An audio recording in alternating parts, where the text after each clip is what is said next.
نحمده ونصلي ونسلم على رسوله الكريم اما بعد فاعوذ بالله من الشيطان الرجيم بسم الله الرحمن الرحيم وعن رويفة ان رسول الله صلى الله عليه وسلم قال من صلى على محمد صلى الله عليه وسلم وقال اللهم انزله المقعد المقرب عندك يوم القيامة وجبت شفاعتي رواه رویفہ سے حدیث ہے کہ سرور عالم ارواحنا فداء صلی اللہ علیہ وسلم نے ارشاد فرمایا کہ جس نے درود بھیجا محمد صلی اللہ علیہ وسلم اور اس میں یہ بات بھی کہی اس نے کہ اے میرے اللہ آپ کو اپنے قرب خاص میں جگہ دے، حضور کے لیے، حضور تو امت کے لیے دعا کرتے ہی ہیں لیکن امت کو بھی سکھا رہے کہ تم بھی میرے لیے دعا کرو۔ آئی بات سمجھ؟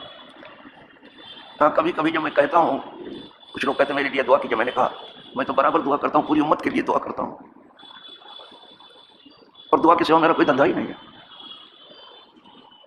لیکن ذرا تم بھی دعا، تمہارے پاس اور دھندے بہت سے ہیں، اس میں کچھ اچھے ہیں کچھ برے ہیں، تو تم بھی ذرا ارے مجھے میں کیا دعا کروں، میں ارے ایسا کیا ہے، سب کو دعا کرنا، اچھے کو بھی دعا کرنا ہے، جو بہت اچھا نہیں ہے اس کو بھی دعا کرنا ہے۔ جب آپ سب کے لیے دعا کرو گے تو آپ بھی اچھا ہو جاؤ گے۔ صرف اپنے لیے دعا کر کے آپ کچھ نہیں ہوں گے، سب کے لیے کرو، دعا میں عموم پیدا کرو، اور سرکار کے لیے دعا کرو کہ اے مولا حضور صلی اللہ علیہ وسلم کو اپنے قرب خاص میں جگہ دے قیامت کے دن۔ سبحان اللہ، گویا حضور سکھا رہے ہیں کہ اگر تجھے بھی کچھ ہونا ہے تو تو میرے لیے دعا کر۔ تو اگر کسی نے ایسی دعا کی کہ مولا حضور صلی اللہ علیہ وسلم کو اپنے نزدیک قیامت کے دن قرب خاص میں جگہ دے تو اس کے لیے میری شفاعت واجب ہو گئی۔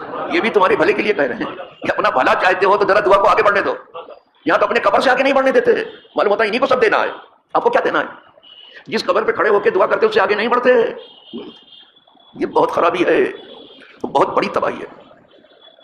معلوم ہوتا ہے ان کے ہاتھ سے پہنچ، جب قدرت کے ہاتھ پہنچنا تو سب کے لیے کرو کہ تیرے ہاتھ سب تک پہنچ رہا ہے، سب کو، سب کا بھلا، سب کا بھلا، کہ میری شفاعت اس پر واجب ہو جائے۔ حضور یہاں بھی امت کا بھلا ہی کر رہے ہیں۔ ایک شخص تھا جس نے دعا کی کہ اللہ ہم پر رحم کر، محمد صلی اللہ علیہ وسلم، اور کسی کو شریک مت کر۔ ایسے بھی لوگ ہیں، سرکار نے فرمایا تو نے بڑی وسعت والی چیز کو محدود کر دیا، دعا بہت دور تک جاتی ہے، دوا تو مریض تک رہ جاتی ہے لیکن دعا جو ہے وہاں پہنچتی ہے جہاں کسی دوا کا گزر نہیں ہے، بس دعا بہت دور تک جاتی ہے۔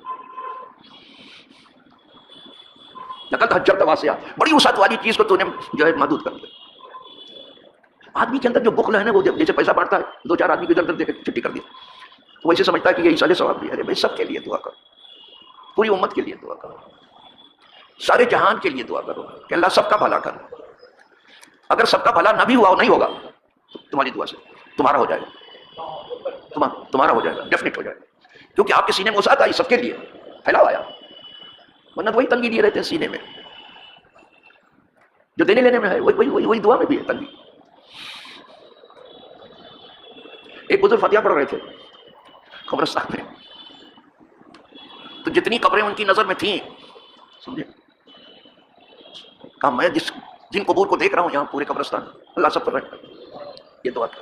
ایک قبر ایک کنارے تھی، وہ نہیں نظر آتی تھی، بالکل کنارے تھی، تو وہیں سے اس نے پکار کر کے کہا قبر والے نے کہ یا سیدی انا منہم، آقا میں بھی انہی مرنے والوں میں ہوں، میرے لیے بھی دعا ہو۔ پھر یہ بھی بتایا نا فلاں مغنیہ، فلاں گانے والی عورت تھی، کوئی بہت نیک عمل نہیں تھا تو ہنس پڑے آپ اس کے کہنے سے، پھر فرمایا کہ وانتے بن ہو اللہ والے، تو بھی انہی میں سے ہے، ہو گئے اس کی مقبر پر۔ ایسے کوئی اللہ والا پہنچتا ہے تو سب کو بھیک دے دیتا ہے، بابا اللہ والوں کی بھیک یہاں زندوں سے لے کے مرنے والوں تک پہنچتی رہتی ہے۔ خدا سب کو کسی دن وہ دن دکھائے۔ اچھا صاحب، ایک حدیث ہو گئی، دوسری سن لیجیے۔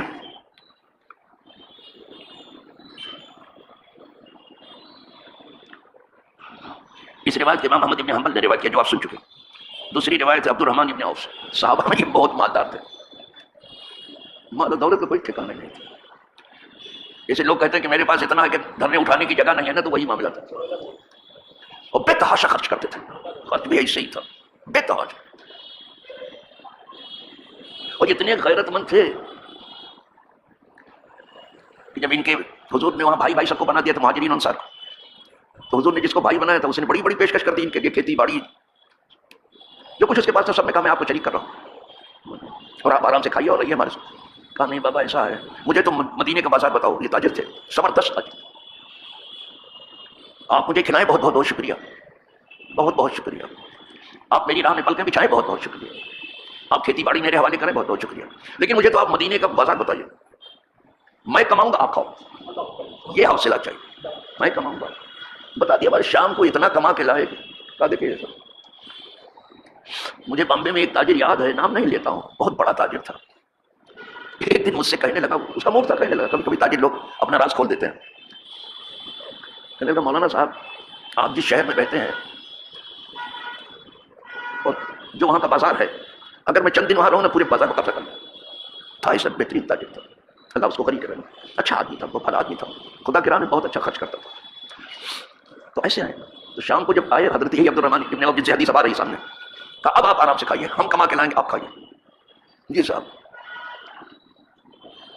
ان عبد الرحمن ابن عوف قال خرج رسول اللہ صلی اللہ علیہ وسلم، وہ کہتے ہیں کہ حضور اپنے دولت قدے سے برآمد ہوئے، حتی دخل نخلا، یہاں تک کہ آپ ایک باغ میں داخل ہو گئے. حضور اپنے دولت قدے سے باہر تشریف لائے اور حضور ایک باغ میں داخل ہو گئے. فسجدہ، اس باغ میں حضور نے سجدہ کیا. یعنی نماز پڑھ جہاں جاتے تھے نماز پڑھتے ہی تھے. یہاں سجدہ کہہ کر کے پوری نماز پڑھا، خالی سجدہ نہیں کیا، خالی سجدے کر لیتے ہیں لوگ. کہیں بھی پہنچتے تھے حضور تو بھی 2 رکعت تو پڑھتے ہی تھے. تو وہاں سجدہ کیا حضور نے، فسجدہ یعنی نماز پڑھی آپ نے اور سجدہ کیا. سجدے کا ذکر خاص طور سے اس لیے کیا کہ یہ بڑا لمبا سجدہ تھا. فسجدہ، حضور نے سجدہ فرمایا. فطال السجود، تو سجدے کو بہت لمبا کر دیا حضور. بہت لمبا سجدہ تھا، بڑا طویل سجدہ تھا. طال یطول سے میں لمبا سجدہ تھا. پھر کیا ہوا، حتی خشیت، یہاں تک مجھے ڈر ہوا. عبد الرحمن ابن عوف کہتے ہیں یہاں تک کہ مجھے ڈر لگا. کس چیز کا لگا؟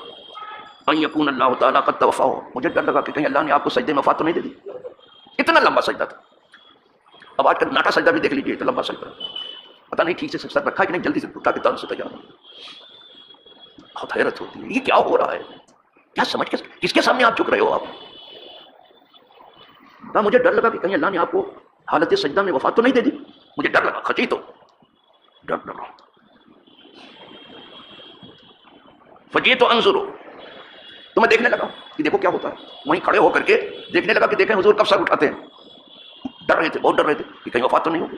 بہت سے لوگوں کے سجدے میں وفات، میرے پاس شاگردوں کی بھی جو یہیں بامبے میں پڑھنے آتے تھے بیچارے، سجدے میں وفات ہو گئی. ان کو ڈر لگا کہ کہیں حضور کی وفات تو نہیں ہو گئی اس میں. تو دیکھنے لگا میں کہ حضور کب سر مبارک اٹھاتے ہیں. فرفع راسہ، تو بڑے لمبے سجدے کے بعد آپ نے سر مبارک اٹھایا. تب ان کے جان میں جان آئی، یہ بے جان ہو رہے تھے، بہت افسوس کر رہے تھے. اب وہ کتنا لمبا سجدہ ہوگا کہ سوچے آدمی کہ آپ کی وفات ہو گئی. اب حضور نے سر مبارک اٹھایا. فقال ما لک،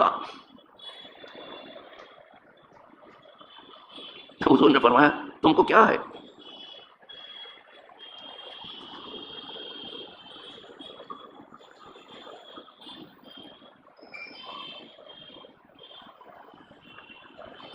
تو حضور نے فرمایا آپ کو کیا ہوا ہے؟ آپ اتنی حیرت سے یہ سب کچھ دیکھ رہے ہیں، آپ کو ہوا کیا ہے؟ حیرت سے دیکھ رہے تھے.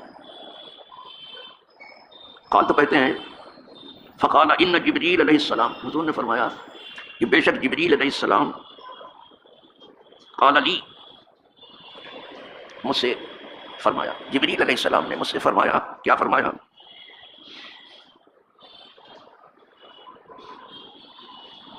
الا ابشرک، کیا اللہ کے محبوب کیا میں آپ کو خوشخبری نہ سنا دوں؟ جبریل آ کے کہہ رہے ہیں سجدے میں، کبھی بھی حضور کو وہی آتی تھی، کبھی سجدے میں، کبھی رکوع میں، کبھی بھی آتی. جبریل نے کہا کیا میں آپ کو خوشخبری نہ سناؤں؟ سجدہ ایسا ہو، یہ لمبا ہوا تو وجہ تھی اس کی، اس میں جبریل باتیں کر رہے تھے کہ کیا میں آپ کو خوشخبری نہ سناؤں؟ بے شک اللہ عز و جل یقول لک، آپ سے فرماتا ہے، اللہ پاک آپ سے فرماتا ہے. کیا فرماتا ہے؟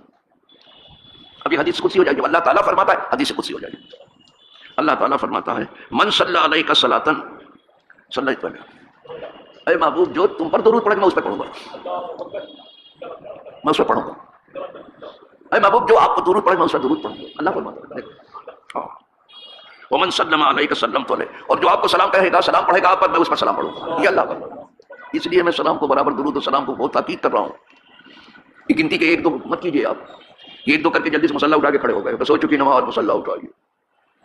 کچھ لوگ ٹوپی اوپی ادھر ادھر پھینک کے چل دیتے ہیں. اصل میں دین سیکھا تو ہے نہیں، اور نہ اس کا کوئی ارادہ ہے. خوش فہمی ہے کہ ہم کو سب معلوم ہے، خاک نہیں معلوم ہے آپ کو، دین کا آپ کی ابجیکٹ نہیں معلوم ہے آپ کو، تو آپ خوش فہمی میں ہیں. زندگی بھر تجارت کرتے گزری، ابھی ٹھیک سے راہ تجارت معلوم نہیں ہوئی. کب سے آپ نے دین پورا سیکھ لیا؟ کسانوں کو زندگی میں کھیتی کرتے معلوم ہوئی، ابھی پورا ہنر کسانوں کو نہیں آیا. یہ آپ کو کب سے دین کا پورا ہنر آ گیا بغیر سیکھے؟ بڑی خوش فہمی ہے لوگوں میں صاحب، بڑی خوش فہمی ہے. اور یہ جہل مرکب ہے، اس کو ڈبل جہالت کہتے ہیں. ایک تو آتا نہیں، دوسرے سمجھتے ہیں مجھ کو سب آتا ہے. وہ جانتے ہو ناز کس پر کرتے ہیں؟ وہ یوٹیوب پر ہم دیکھ لیتے ہیں، وہیں سن لیتے ہیں، فیس بک پر دیکھ لیتے ہیں، سب وہی سنتے ہیں.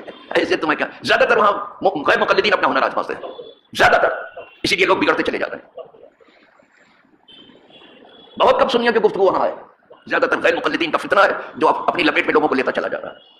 وہی موبائل گھماتے رہتے ہیں، وہ سمجھتے جنت کی چابی گھما رہے ہیں. ولا حول ولا قوت. رواہ احمد. اس کو بھی امام احمد بن حنبل نے روایت ہے، جو دوسری روایت تھی. تیسری بھی سن لیجیے. تیسری اس لیے پڑھ رہا ہوں کہ اسی پر تیسری فصل ختم ہو جائے گی. اب ایک ہی حدیث بچتی ہے تو اسے بھی پڑھ رہا ہوں تاکہ پھر دعاؤں کے اوپر جو ہے، جو نماز کے اندر پڑھی جاتی ہیں، اس کا ذکر آ رہا ہے کہ کتنی دعائیں ہیں. علماء کو معلوم ہے، وہ کبھی کبھی بتا دیتے ہیں بیچارے. تیسری حدیث عمر ابن خطاب سے ہے. کیا کہنا صاحب؟ کہتے ہیں ان عمر ابن خطاب رضی اللہ تعالیٰ قال ان الدعاء موقوف بین السماء والارض. کہا یہ دعائیں جو لوگ مانگتے ہیں یہ رکی رہتی ہیں زمین آسمان کے درمیان. موقوف رکی رہتی ہیں، اوپر چڑھتی نہیں ہیں.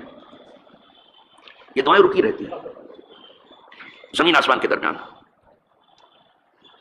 حتیٰ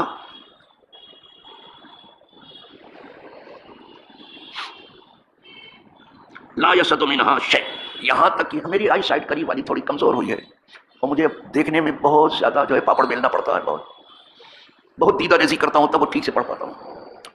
تو کہا اس میں سے کوئی چیز اوپر نہیں چڑھتی، بالکل رکی رہتی. جو دعا مانگی آپ نے وہ بالکل رکی ہوئی ہے. آپ نے تو سمجھا تھا پہنچ گئے، نو. کہا اس میں سے کچھ نہیں پہنچتا، شے لگا دیا، ایک دم رکی رہتی ہے. اب چڑھے گی کب وہ راستہ بتا رہے ہیں. لا یسد منہا شیء، اس میں سے کوئی چیز نہیں چڑھتی. صعود کہتے ہیں چڑھنے کو، اور حبوط کہتے ہیں اترنے کو. کوئی چیز اس سے جو ہے اوپر نہیں چڑھتی. جب چڑھے گی کیسی، اس کا راز بتا رہے ہیں. لا یسد منہا شیء حتی تصلی علی نبی کا صلی اللہ، یہاں تک کہ آئے بندے تو حضور پر درود بھیجے. یہ درود کی برکت ہے جو دعا اوپر چڑھتی ہے. آئی بات سمجھ میں؟ یہ درود کی برکت ہے. دعا تک اوپر نہیں چڑھتی جب تک حضور پر درود نہ بھیجا جائے. آئی بات سمجھ؟ جب آپ درود پڑھتے تو اوپر چڑھ جاتے ہیں. تو اسی لیے کہتا ہوں درود و سلام کی اور استغفار کی کثرت کرو. وآخر